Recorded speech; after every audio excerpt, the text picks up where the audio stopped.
Okay, looks like we're letting everyone in from the waiting room here. Welcome to Crochet 102, where we're going to learn beyond the basics here. Darren's showing a project that you'll be able to make after the end of this class. Just a few reminders up front. If you could, please put all your questions in the chat window here in Zoom, and I'll either answer them directly or I'll pass them on to Darren. And we did have a minor correction in the handout, so I'm going to put that in the chat several times over the course of the class for you to download as well.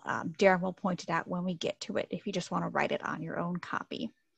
And with that, I'm going to give it to Darren to take away. All right, so today we are going to be learning Crochet 2, which will learn how to do half double crochet, and triple crochet. So you'll be able to do 3 different types of stitches, which will give you lots of different opportunities to do that in different fabrics, different projects. Some will go very fast. So if you have a quick project to make, it works out really nice. So if we want to go ahead and switch the camera view to my hands, and then position my computer. Hopefully my sound will be good. We'll see how that goes. That's always a question. All right, so for today's class, I am using Hometown Bonus Bundle for my demonstrations. And this time I chose to use Dallas Gray, just because I think it'll show up nice on camera and it won't have such a reflection. I had some feedback before that the lighter yarn reflects a little bit too much. And for this size yarn, I'm using an end hook, which is a 9mm. So just whenever you're selecting yarn, if you're not really following a pattern, you want to look on the side of the yarn, and the label will recommend what size hook you should be using. And you can go up or down maybe 1 hook size if you don't have the right one, and try it to see how that works for you. But I'm using what it recommends, which is an N or a 9mm. Same way of 2 different ways of saying the same thing. All right, so I'm going to start off by doing a chain. So if you need a review on the basics for crochet, we can go back and watch the Crochet 1 class Claire and I did last week. Talk about doing the chain and the slip knot. So I'm going to go ahead and chain 10 just to start with. 1, 2, 3, 4, 5, 6, 7, 8, 9, 10. So I'm going to be working with 10 stitches. And for the half double crochet, if I'm going to be working with 10 stitches total, I need to do an extra 2 chains to create the side edge or the height of my half double crochet. So I've got my 10 stitches, and what's going to happen, those 2 extra stitches are going to end up being the side. So they're not going to be part of the foundation chain. And what that means is when I start my first stitch, I'm going to skip the first 2 chains, and I'm going to go in the second or the third chain from the hook. So skipping the first 2. So with a loop on your hook does not count. I have 1 chain, I have 2 chains. So I'm going to go in the the third chain from my hook. So for the half double crochet, and I'll demonstrate this several times, you yarn over to start. So I've got my yarn over, and then you enter the chain, the third chain from the hook, and then you yarn over again. You draw that yarn over through the chain. Now I have 3 loops on my hook. You yarn over 1 more time, and then you draw that through all 3 chains, and that is a half double. So I'm going to demonstrate that several times for you. So the first step is yarn over, and then you enter the next stitch, the next chain, yarn over again, bring that through your chain, and now I have 3 loops on my hook, yarn over again, and pull that through all 3. Okay, so we yarn over, enter the chain, yarn over, bring up a loop, yarn over, bring that through all 3. So how's that look? Making sense? The first step is to yarn over, enter the chain, whoops, yarn over again, bring that back through the chain, yarn over again, and then bring that last yarn over through all of the loops until you just have your working loop left on your hook. Okay, any questions about that? That is a half double. Okay, so I'm going to show it a couple more times then.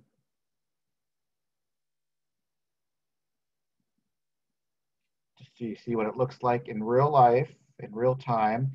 It actually goes pretty quick. Whoops, I'm almost splitting my yarn. You don't want to split your yarn. So once you get into the rhythm of it and you get moving,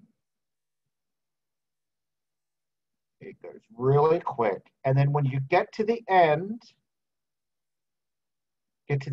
of your row, you might want to count them and see how many you have. So I have 1, 2, 3, 4, 5, 6, 7, 8, 9. I thought I was going to end up with 10. How did I end up with 9? Let's look at them again. So 1, 2, 3, 4, 5, 6, 7, 8, 9. So I have 9. So if I were really making a project, I'd want to, and I wanted 10, I'd have to go back and start again, but we're going to push forward. So I got to the end, and to start my next row, I have to chain up twice. And if you look at that, the chain up twice gives us the side edge. So it doesn't give us more length this way. That is creating the height of the next stitch that we need to do. And so different stitches, you'll chain up different amounts to create the height of that stitch. And then we turn our work. And now I'm ready to start my next row. And when you start your next row, for the half double, you always start with yarn over once. You enter that next stitch, yarn over again, bring up a loop. I have 3 loops, yarn over again, pull that through. So yarn over, enter my stitch, yarn over, bring up a loop. I have 3 loops, yarn over, and pull that through all 3. Do we have any questions? Any questions?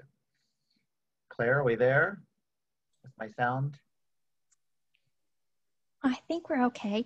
Everyone's relieved that they're not the only one that accidentally misses stitches sometimes or chains one too few. So yes, we're all human. Yes. I do recommend after each row that you count your stitches to make sure that you haven't added one or lost one, because sometimes that happens.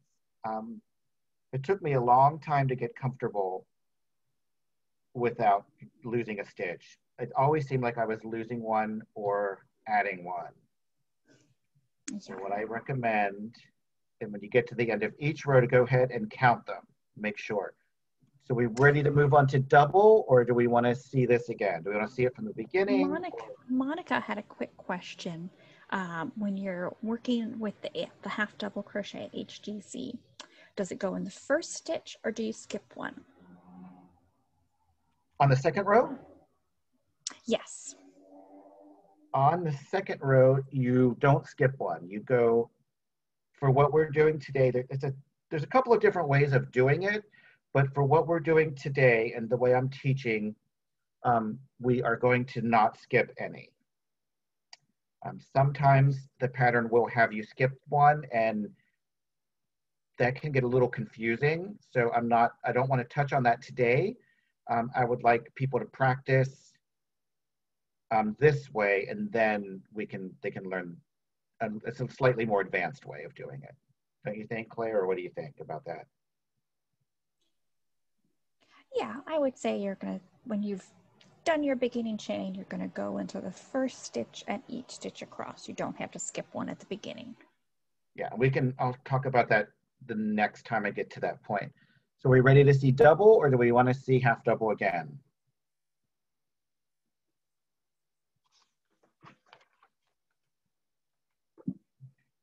So let's move on to double crochet then.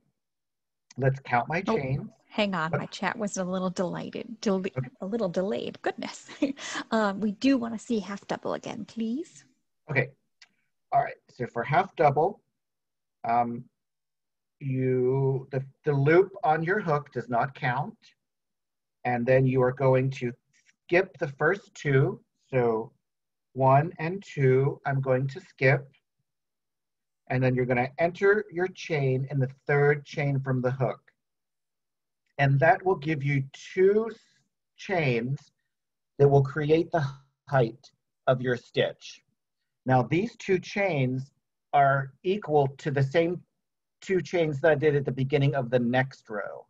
So you're always going to be working with 2 extra chains for each row when you start the half double. So these are just the 2 extra chains that will stand on their end to create the height. So you yarn over to start. You enter the third chain from the hook. Yarn over again. Bring that through your chain. Now I have 3 loops on my hook. Yarn over again. And you will pull that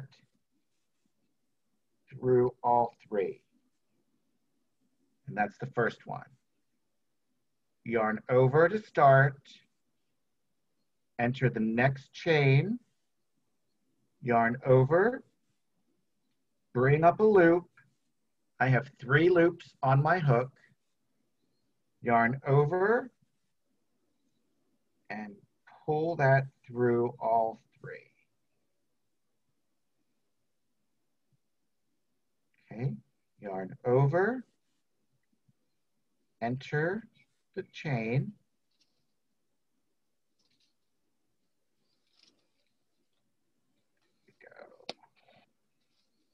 so yarn over, enter the chain, yarn over, bring up a loop, yarn over, pull it through all 3.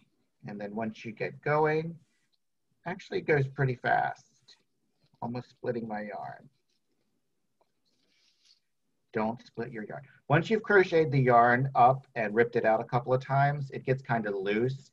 So you have to be extra careful, or you might want to cut that bit off and get a fresh piece. You see, it gets going pretty fast. Yarn over, enter the stitch, bring up a loop, yarn over, pull it through all 3. Now get to the end so I can start the second row to show you how that looks again.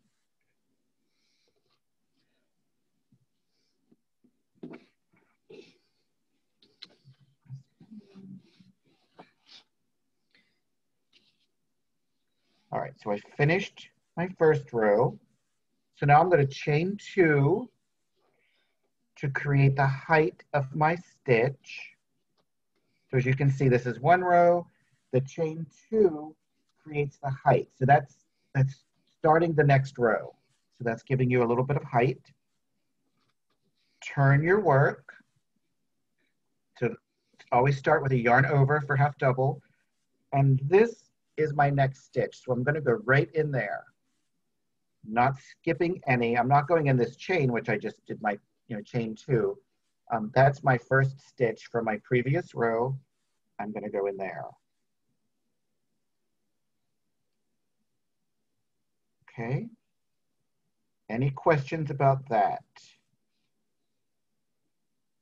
So yarn over. Not about that specifically, but we do have a little bit of a general question for left-handed crocheters. Are there any tips that you can give them to help follow along while they're watching this? What do you think, Claire? I'm not sure if I have any. I mean, I don't think I can do it left-handed. Yeah, if you aren't left-handed, it's a little tricky to try and show how to do it. I'm gonna have to practice. Yes. I think the general advice is if you can somehow, it's probably a little hard while you're watching the class live, but like reverse the image or, rig up a way where you can watch it in a mirror so the image is reversed. Or if you just follow the verbal instructions, because the verbal instructions would be the same. I don't know if that is helpful or not helpful. I'll try to practice left-handed. I will try to practice left-handed, so in future I might be able to demonstrate left-handed. Yeah.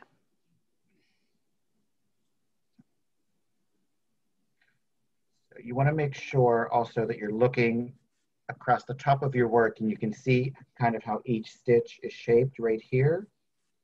And when you enter the stitch, just make sure you're picking up both legs of that stitch, both loops. Okay, we ready for double crochet?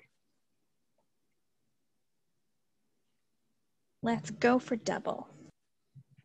So once you get half double down and you're comfortable with half double, double is actually pretty easy to, it's just like an extension on what we just learned.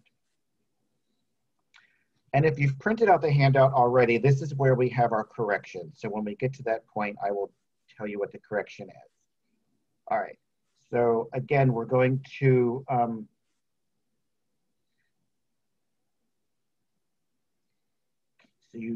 with double, we have to create the extra stitch also for the height of the edge. If you're following a pattern, the pattern will tell you how many to chain, and they have already planned that for you. So if you're going to be working with 10 stitches, they will tell you to chain 13, because you need, with double crochet, you do an extra 3 stitches to create that height. So if you're following a pattern, you want to do exactly what the pattern says.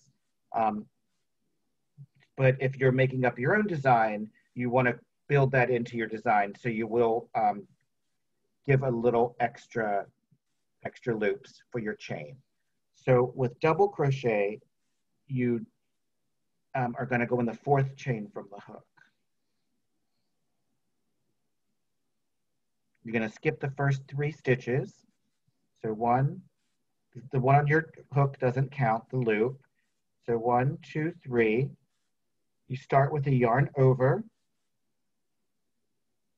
You enter the stitch, enter the chain, bring up a loop, yarn over, bring that through 2. Now I have 2 loops on my hook. Yarn over, and then bring it through the last 2. And that was where the handout kind of dropped it. It didn't really have you finish that last step. So I'm going to demonstrate that one more time so that we make sure we get it just right. So to start with, you yarn over once, and then we go 1, 2, 3. We skip the first 3, 1, 2, 3. We enter the 4th chain from the hook, and then we yarn over, bring it through. I have 3 loops on my hook, yarn over, bring it through 2. I have 2 loops on my hook, yarn over, bring it through 2. You can see that gives me my double. So if you're going to continue with double, yarn over, enter the next chain, yarn over, bring up a loop, yarn over. I have sorry, bring up a loop. I have 3 loops on my hook, yarn over, bring it through 2, yarn over, bring it through the last 2, and that leaves me with just my working loop. So starting with the yarn over always for this stitch, enter the next chain, bring up a loop. I have 3 loops, yarn over, bring it through 2, yarn over, bring it through 2. Do you want to see the half double so I can contrast the difference for you, or will that make it confusing? I think let's probably get through a row of double first and concentrate on that. So yarn over to start, enter the stitch for the chain, bring up a loop, yarn over, yarn over. I have 3 loops. Bring it through 2. Now I have 2 loops. Yarn over, bring it through 2. So for double crochet, it's kind of like you're doing it twice. You yarn over, bring it through once, yarn over, bring it through twice. That's kind of how I remember double. You're kind of doing it twice. So yarn over, enter the stitch, bring it up. So at this point, you yarn over, bring it through once, yarn over, bring it through twice. So that's what's called a double, I think, because you go through it twice. However, I will caution you, if you're following patterns that are written in England, they do use the same names for the stitches, but they call the stitches different names. So I think their half double is, I'm not sure how it works, but just always double check if the pattern was written in England, what they're calling their stitches. Because I know that does cause sometimes some confusion. Yes, I think in UK terminology, a double is a half double in American terminology. Yeah, there's something there that gets tricky. Yes. And once you get to the end of this row, we did have a request to show how you might use stitch markers to keep track of and make sure you have the same number of stitches in each row. Okay. And I know you love a stitch marker. I do love a stitch marker.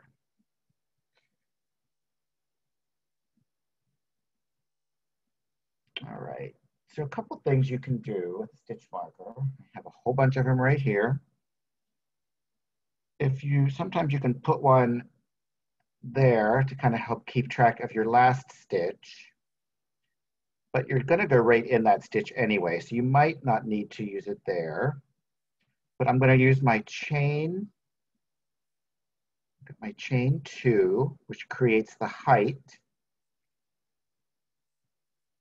Creates the height for my next row. Put a stitch marker there so you know that is the edge. That is your chain stitch. Kind of keep track where that chain stitch is. So yarn over, enter the stitch, and then go through once, go through twice.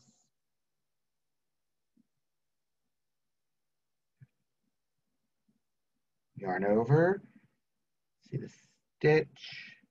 I'm going to go in next is right there. It's kind of what it looks like from the top. You can kind of find it with your finger and kind of open that hole up with your finger if you need to. Through 2, don't split your yarn, bring it through 2. So yarn over, enter the stitch, bring up a loop, yarn over, bring it through 2, yarn over, bring it through 2. Starting with the yarn over, enter the stitch, bring up a loop, yarn over, bring it through 2, yarn over, bring it through 2. Is it making sense? Any questions about this? Once you practice it, it'll start to get really comfortable in your hand. Oh, I think the chat caught you out, Darren. Did you only chain 2 at the beginning of this row? Yes. Oh ho Actually. ho! We Well, got that's some actually people good. paying Let's look at attention. it. Let's look at it. So you can see I only chained 2. I'm gonna take that out, yeah. So you can see it is a bit short right there, right? So it actually can make a difference. Here where I chained 3 at the beginning of this one, you can see it gives it a better height. Yeah, so you do have to be careful and watch what you're doing because it really can make a difference. It's not going to be the end of the world. If you were making a project, it probably wouldn't be the end of the world, but I will tell you, sometimes when I'm doing a half double, I only chain 1. I don't always chain 2 because my half double is a little short sometimes. So I'm not always one for following the rules.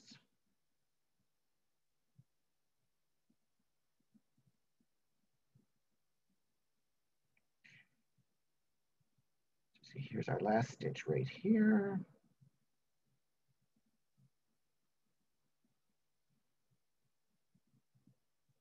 Now let's do our chain 3. Sometimes I feel like the chain 3 is a little too tall. So I don't know. I don't always, I teach exactly how it's supposed to be, but sometimes when I'm doing things, I do things the way I want to do them. How's that for an answer?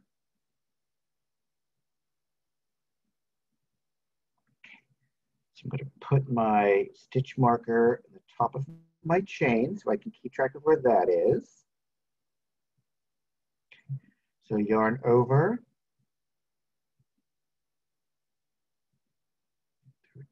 Bring it through 2. Yarn over. We'll get to the end and we'll see how that stitch marker can help us.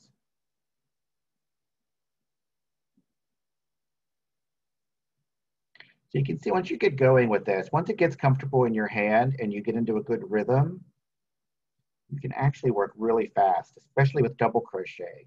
Triple crochet is even faster.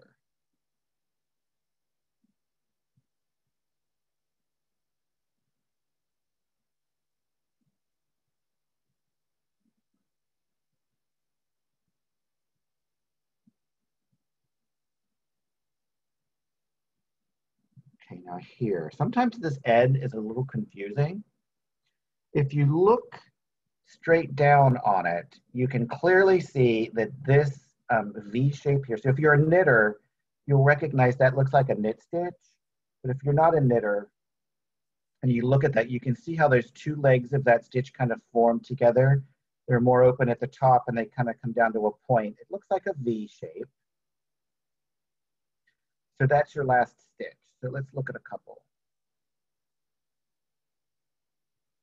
So if you're looking down at the top of this, you can see right here. So I've got 1, 2, 3 stitches left.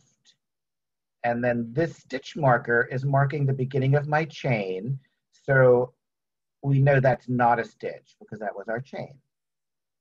So that's kind of the way it can help you. Make sure you realize where you are so you don't try to like work in an extra stitch here, because if you work in an extra stitch here, then that'll give you an extra stitch and your stitch count will be off. And then your piece will start to be shaped. It could, sometimes you can do that on both sides. Sometimes people, for some reason, only do it on one side and it gets shaped funny. But that way it can help you keep track of where you're supposed to stop. Now there is another technique. I just want you to know it's a thing. We're not going to do it today, where sometimes you do end up putting a stitch there. And if you're doing that technique, putting a stitch marker right there helps you identify where that stitch will go. But we're not doing that today because that can get confusing when we're learning. Okay, so that's our last stitch. So we can take this stitch marker off. I'm going to chain 3 since we're following the directions. I'm going to go ahead and put my stitch marker on to help keep track of where I am. turn my work, and then I'm ready to go. All right, so now that we're here, you can see this. Sometimes people get confused about this chaining for the edge, and you feel like for some reason it's extending your work this way to make it longer, but remember, it's building the height of that next stitch. So that's what it's giving us the lift. And now whether we're up this high, we can go across and our stitches will all be, otherwise if you didn't do that chain up and you started your first stitch, it would be kind of slanted like that and it wouldn't give you the right edge. Okay, so any questions about anything we've covered today? Since you've got your swatch all laid out nicely there, we did have a question about how you count rows in your piece as you're working. Counting the rows. So this is the chain. So you want to look for the chain. And the chain doesn't really count as a row. So, and if you look at each side, see this is your first row right here. And it's kind of, it does get confusing, I'll admit that, because this looks a little different than this, but you have to realize that this is one side and this is the back of the other side. So this is one, you can see, kind of see this is kind of your row right here. So this is 1, 2, and then 3. But if you turn it over, see now this side looks weird, but if you kind of look, you can turn it over as you're counting if you need to. So there's 1, and then there's 2,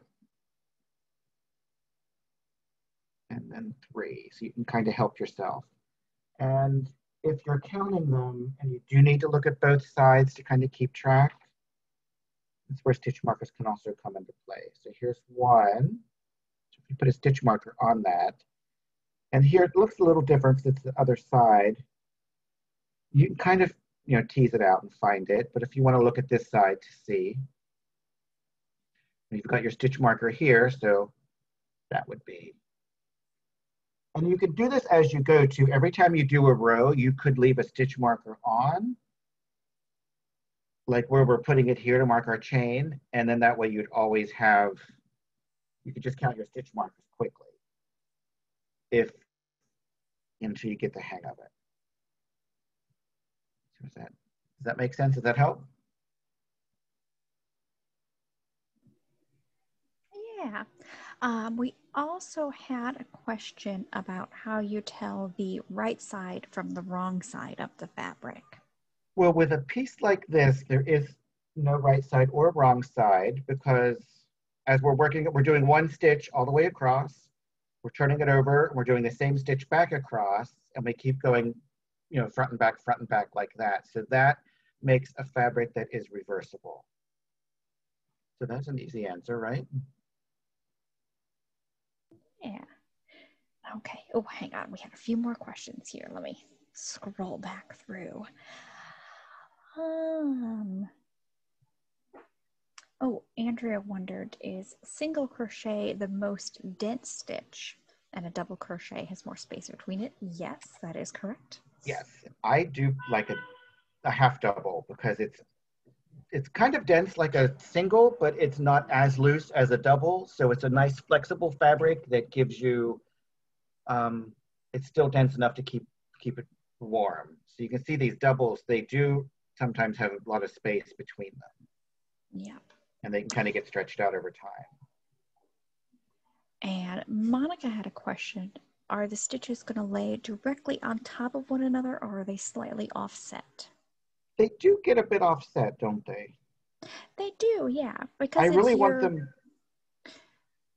Is it my tension or what? I really want them to be straight up and down, but they kind of tend to be a little off kilter. No, I think it's because you're working back and forth. And so because the way the stitch is made, it sort of goes one way on one row and then you're working, it leans the other way on the next row. But yeah. I think if you're working in the round, they look much more vertically stacked. Yeah. Yeah, my My Virgo moon wants them to be stacked very straightly, but they're just not. So Yeah. there's that. And then we had one more quick question on how you count the stitches. Okay, so the stitches, the way I like to count them is, again, looking for this. You can count these posts right here. So 1, 2, 3, 4, 5, 6, 7, 8, 9, 10. Or you can count these stitches across the top. So depending on if you're trying to count down here or if you're trying to count here, you can count them. I like to count these. Right here. 1, 2, 3, 4, 5. We ready to try triple? We don't want to run out of time without doing our triple. Yeah, let's go for that. And then hopefully we'll have time to do a little bit of pattern reading at the end. Yes. Because there's triple, and then there's one other thing I want to show you, and then we'll look at the pattern quickly. All right, so for triple, and again, the pattern, the way the handout tells you, it says make the foundation chain 4 stitches more than the number of triple stitches called for. But I think that sounds a little confusing. The pattern will tell you how many to do, so remember that. If the pattern tells you to chain 10 stitches, 100 stitches, they've already thought of that for you. But if you're working on a project you're making up yourself and you want to have 10 stitches, then the triple crochet, you'll chain 14. So you'll chain 4 extra. But if you're following a pattern, the designer will have already thought of that and added those stitches in the right number. So if it says to chain 25 or 30, that's the proper number that you'll do. Okay, so we're going to, you do 4 more chains than the number of stitches called for. So you're going to skip the first 4 chains. So we're going to enter in the 5th chain from the hook. So remember, the one on the loop on the hook doesn't count. So we'll go 1, 2, 3, 4. So I'm going to go in here. And with the triple, it gets kind of crazy. So with the triple, we're going to yarn over twice. And then you enter the stitch, bring up a loop, and I have 1, 2, 3, 4 loops on my hook. And then you yarn over, bring it through 2, yarn over, bring it through 2, and yarn over, bring it through 2. So you do it 3 times. So that's kind of how I remember the difference between them. So you start over. You don't want to pull these too tight, so make sure you're not pulling them really tight. So yarn over twice, enter the next chain, yarn over to attach it to your chain, yarn over, bring it through 2, yarn over, bring it through 2, yarn over, bring it through 2, yarn over twice, and then you're going to enter the chain, yarn over, bring it through 2, yarn over, bring it through 2, yarn over, bring it through 2. Isn't that crazy or what? Do you like that? So yarn over twice, go in the next chain, yarn over, bring it through 2, yarn over, bring it through 2, yarn over. You can see it's a very tall stitch, but there's also more room between each stitch because of the height. So if you're making a sweater, it might be kind of see-through or not super warm, but that might be okay. That might be just what you want. Any questions?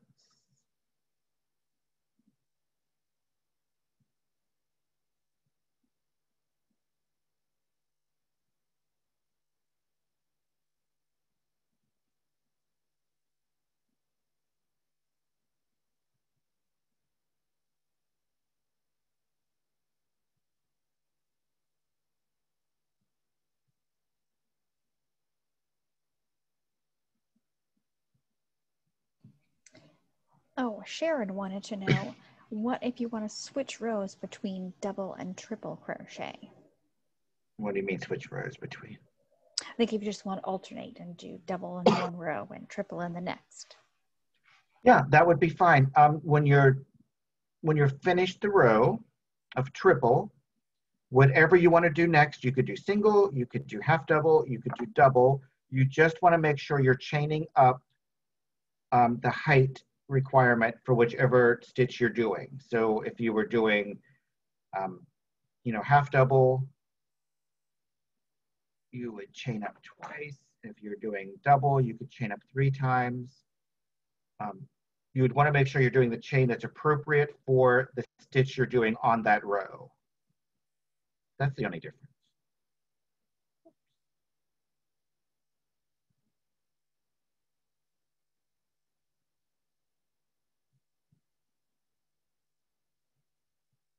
Any other questions about anything we've done? Not about anything we've done, but I do want to make sure that we have time to cover how to switch colors or add a new ball of yarn, since that's included in the hat pattern. Yeah, so we're going to do that as soon as I get to the end of this row.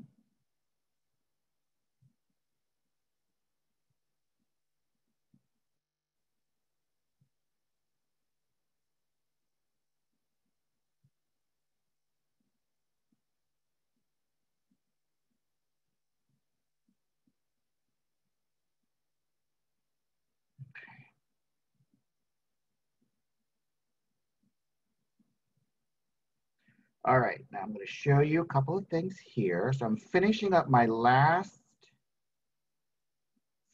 stitch on this row.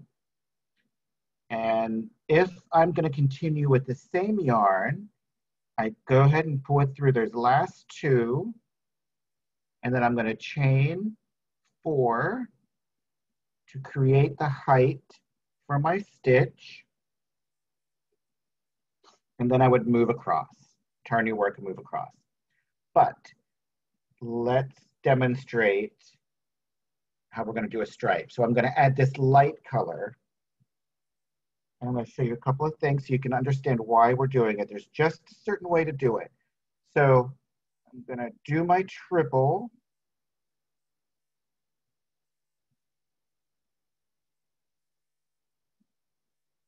Do my triple, pull through 2. Now to do a triple, I would do it and pull it through my last 2. But what you want to do is you want to stop here, join your new yarn, put your new yarn on your hook, and bring that through for your last one. And now what that does, and I'm going to do it wrong to show you why this is the right way. My grayish yarn ends right here, and my tan yarn that I'm using, this lighter yarn, will create the side for my next row. So I get a nice clean stripe because the stripe starts right here and the color will go all the way across. Now, if I do it wrong, let's say I do it wrong, I go ahead, I'm going to start the stitch from the beginning so you can see, do my yarn over twice to start it, enter the chain, bring up a loop, bring it through 2, bring it through 2. Now I'm going to finish my triple crochet, bring it through all 3. Now, if I wanted to start, I'm going to chain 4 to give it the height. Turn my work, yarn over twice. I'm going to do 1 stitch here just to show you it's not going to give me a nice clean stripe. It's probably not the worst thing you've ever done in your life, and you probably would still be all right, going through your daily routine knowing that you made this mistake, but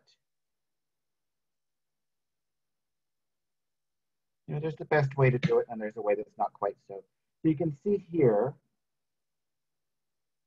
that this stitch goes clear to here, this color goes clear to here, and then this color, it stops here, and then you've got the gray. So it doesn't give you a clean stripe.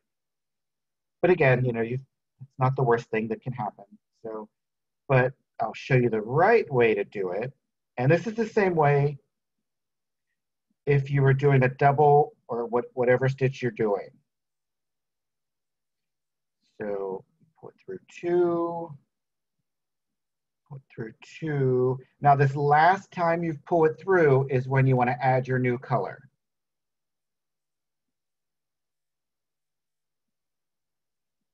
And then that's what's going to give you a nice clean stripe. If you were doing double, you pull it through two. And then again, the last time you're pulling through two is when you add your new color. So if I were doing a double, that's when I would pull it through. And you can see this color, it rests evenly on the color below it, and it gives a nice clean stripe. Is that clear? Do we understand what that is?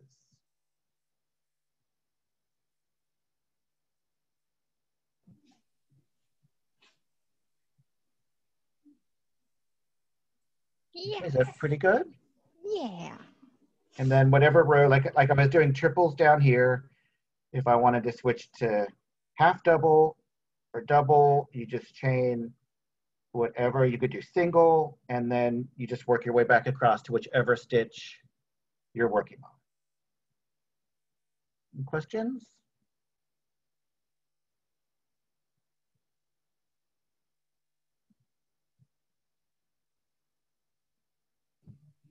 I think we're all set.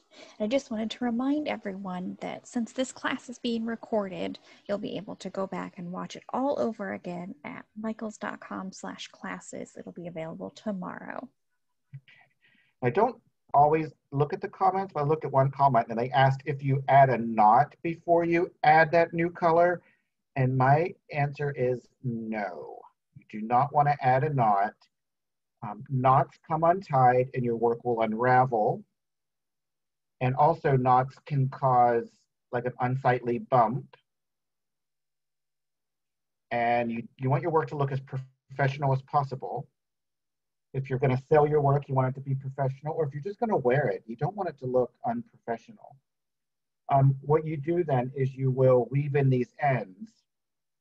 You'll take this, and I'll show you how to do that quickly. You take the beige end and you weave it in here, and you'll weave the gray end here, and you don't want to tie a knot, okay? So what I have is this hat that I made. I kind of cheated. I didn't finish the hat. I just have it pinned together with these clips. I'll take the clips out. And I want to talk a little bit about the hat because I told you a secret about myself that I don't like to follow directions. If there are no other questions, we'll skip to this pattern. Are we ready to go to the pattern to review the pattern? We have about 10 minutes left. I think we can review the pattern. I'll keep an eye and see how much Okay. time we've got left after that. Okay, so for this pattern, it's calling for Lion Brand Heartland yarn, which is available on lionbrand.com or at michaels.com. The pattern used Yellowstone and Yosemite, but I used this one, which I can never, how do you say that, Claire? Dry Tortugas? Tortugas? Tortugas. I used dry Tortugas. And I'd lost the label for this one, but this one is Sequoia. It's a nice brown. So I used those two colors for mine. And to make the hat pictured here, you are going to, with color A, so whichever color you choose for your color A, you chain 33 stitches and you double crochet in the 4th chain from the hook, and you continue with that. But with mine, I wanted it to be a little longer. I didn't like that it was I felt like it was a little skimpy. I wanted to be able to roll it up or wear it a little bit more slouchy. So for mine, I chained 42 and I used half double crochet in the 3rd chain from the hook and worked across. So don't be afraid to alter the pattern to suit your needs. All right, so I like to encourage my students to don't be afraid to do that. You can make the hat exactly the way the pattern tells you, and then maybe the next time you make it, you'll want to alter it. Maybe you want to do triple, maybe you want to do single. I want to empower everybody to design and make changes to suit their own needs, okay? But once you start that, pretty much all you're doing is you're working across 2 rows in one color, and then you're working across 2 rows in the next color. And you don't want to cut your yarn in between each color. What you do is you carry your yarn up the side. So I don't know if you can see here, see how my beige yarn is carried past the brown, and then the brown yarn is carried up past the beige, because you don't want to weave in all those ends. That would be a nightmare. So you just want to make sure you're leaving enough slack when you carry it up. I call it a vertical float. You're carrying it up the side, and it's going to end up being gathered at the top. So it's a float. You're kind of floating up the side. And are there any questions about that? Because I was going to say, do you have a swatch you can demonstrate that on? Because people had questions on it earlier and I was trying to answer and I forgot. It was in the hat pattern. let me get back to this one and pull out some stitches so I can get. Okay, so I'm going to use this one. Okay, I'm going to switch to double because it's a little. Okay, so I'm going to add my new color here. So I got the last time I'm pulling through, add my new color, and then I'm going to do double. So I'll chain 3, yarn over. See, I want to do yarn over twice because I was just doing triple. So you always have to double check and make sure you're focusing on what you're doing. To bring it through 2 and 2, yarn over. If I work on a project where I'm doing half double or something, and then I go to a different project, I always want to revert back to the stitch I'd been working on. So you do want to make sure you're focusing.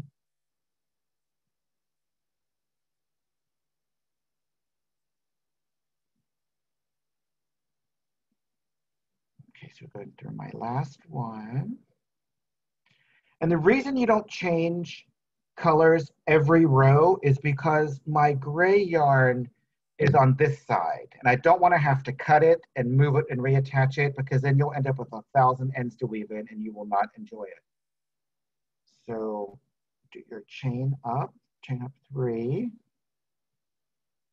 and I'm going to work my way back across.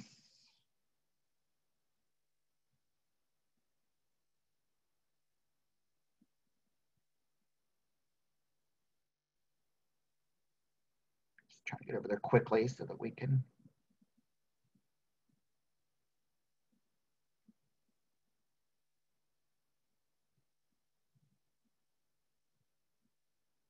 Okay, so I'm not going to finish my double because I want to change colors here. So you just bring this one up, and you don't want to pull it tight because you don't want to smush it. So you just gently bring it up the side, kind of lay it on your hand. Put your thumb here so that you're not able to pull it too tight. Just kind of pull it, just kind of be careful here. And then once you do your chain to create the height of the next row, it'll be fine. And it's almost better that you leave it a little loose than too tight, because we're going to end up closing this up in a seam. So it won't be such a problem if it's slightly too loose, but you definitely don't want it too tight. If it's too tight, it'll look like this. And you see how that's kind of squishing it. So you don't really want to do that. So just kind of lay it in your hand until it lays out flat and nice. And then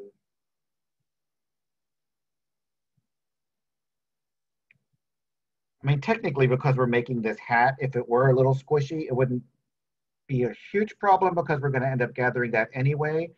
But sometimes you might do this on the side of a scarf and you'd want it to lay flat. So it's a good idea to practice it so that it's going to lay nice and flat. So you get in the habit of doing it correct. And then you just work back across. Does that make sense?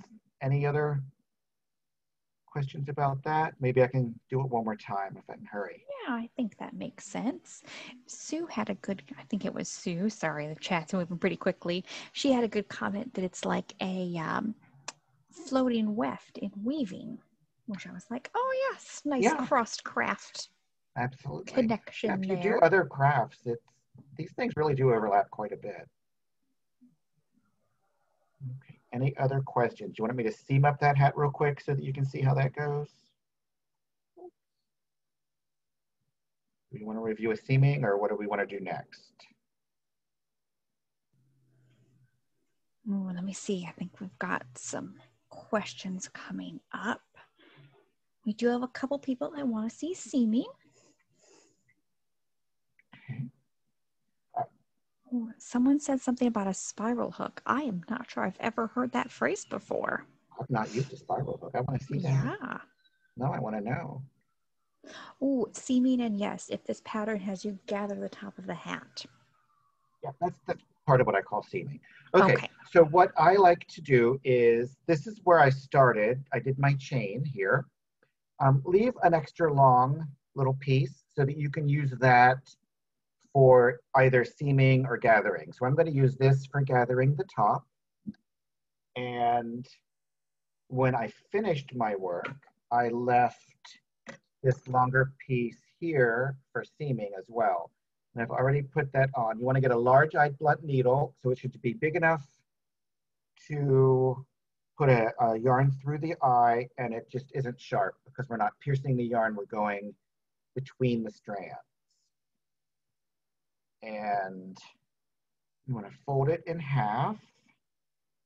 And I do like to use these clips. So on this opposite end, I'm going to kind of clip that to line my corner up. The problem with knitted and crocheted fabric is they're stretchy. And if you're sewing along, you might be stretching it, not realizing it. And when you get to the end of your seam, sometimes it's like, well, when they started, they were the same length. How did that happen? But maybe you've stretched it as you were going. So you want to make sure that you're not stretching them. You can use like a binder clip or a clip from a potato chip bag, but I think these are available on michaels.com and lionbrand.com. So that kind of keeps things in order as you're going. And then you do want to kind of find a nice corner. So right through there. What have I done? Get your yarn in a knot before you start.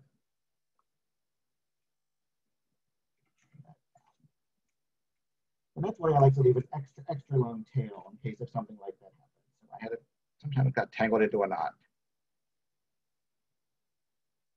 Okay. So find your nice corner there. Oh, you're off screen a little bit, sorry. Darren.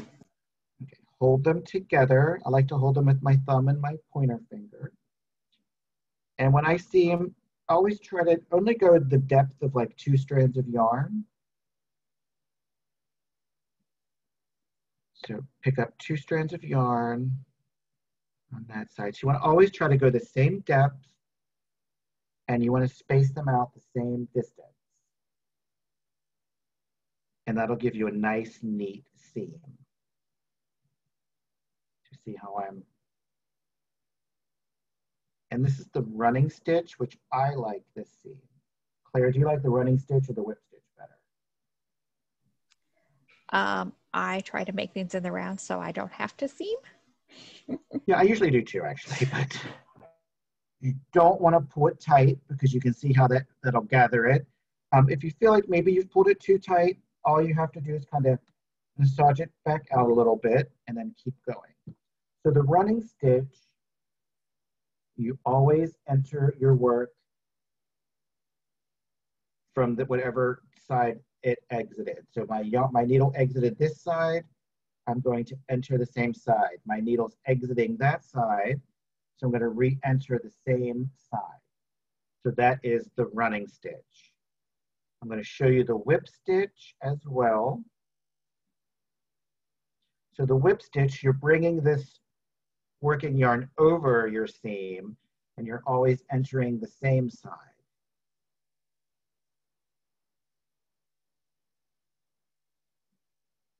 And I think they're both, I like the running stitch better. I've heard other crafters swear that the whip stitch is better. So you can make up your own mind on which one you like better. But you would pick one, and that's how you would seam it. So you would commit to that the whole way. And then just pretend I've finished seaming the whole thing because we don't have a lot of time. And then you take this one and thread it on your needle. And then all you're going to do is you're just going to kind of go in and out. You don't have to fuss over it too much. But the part that you gather, I would recommend gathering the side that you carry the yarn up, because then it kind of disappears into the seam and you don't have to, that won't show on the bottom edge. So you can see I'm not really fussing over it that much. I'm just kind of trying to space them out fairly the same. But you don't have to fuss over it too much for this technique. I mean, you wouldn't want to like take it that deep and then up or something. You know, you always just try to keep them the same depth. Try to space them apart the same amount, roughly. And if you do a seam and it doesn't look nice, it's very easy to take the seam out and give it another try. And the fabric you won't ruin your fabric. Knitted and crocheted fabric are very forgiving that way. So you can give it another try. Okay. And then all you do, and let's just pull that all the way through and gather it really tight so it closes it up really tight.